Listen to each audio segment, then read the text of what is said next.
do we have any way of communicating to the parents what their kids are going through before they start treatment? Because I know that this is a big disconnect with parents, is they may not even understand what their child is going through because they just are not seeing it through their kids' eyes. So anybody who wants to start us out on that, is there any method you're using in your practice to help communicate what the kids are going through?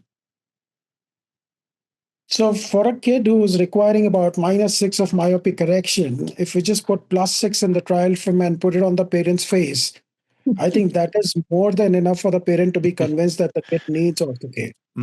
Yeah. That's something that I routinely do. Okay. Yeah.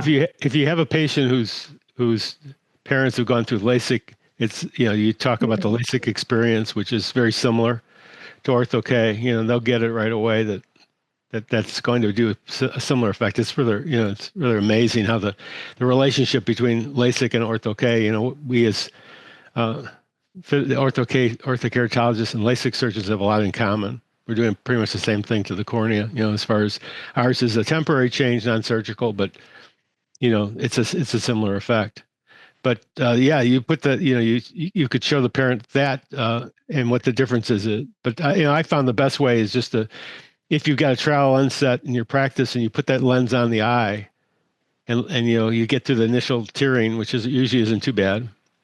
And within 5-10 minutes, you've got a miracle going on because you take the lenses off and the kids can, unless they got a really, really high prescription. And even if they have a high prescription, they'll say, "My God, I can see the E now." Yes. Right? Mm-hmm. Yeah. It's pretty amazing stuff. True. Even if they're not reading, the whole chart, even if they read the 2200, the reaction from the kids, they're like, Yep. It motivates the parents also. They're like, really? You can see now?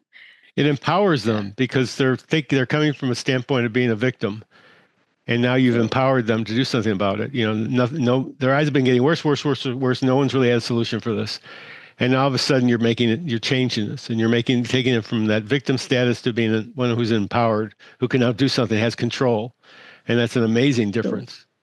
And the other difference I see is in parents. It's themselves. Like nowadays, the parents. They are very sensitive to how the child feels, how the child sees, and it's not that we don't have to really explain too much to them. In fact, if they come asking us, like, if we can make it any better for the child. So I think that way they are also very concerned these days. I'm seeing the younger parents. Yeah, that's a generational thing too. I've seen with my son here and his parenting now. He's doing so much better job than I did. And they're much more sensitive to the we just grew up in different eras. It's like, who thought about, sending a child out that they were going to get snatched or something, or that, you had to protect your kids and be aware of this. We did everything, right? And so we did everything. We didn't even think about it, even things that today they would say, no, you don't do that. It's dangerous. So, so parents are a lot more aware of everything today. Right. If you're interested in getting the rest of the episode, consider becoming a paid supporter of the Myopia Mindset. In addition to an extended version of this episode and every other episode that we do, you'll also get access to exclusive monthly bonus episodes of the Myopia Mindset. And I know you're interested. You've made it this far. You can do so on our Substack, myopiamindset.substack.com. I'll see you at the next one.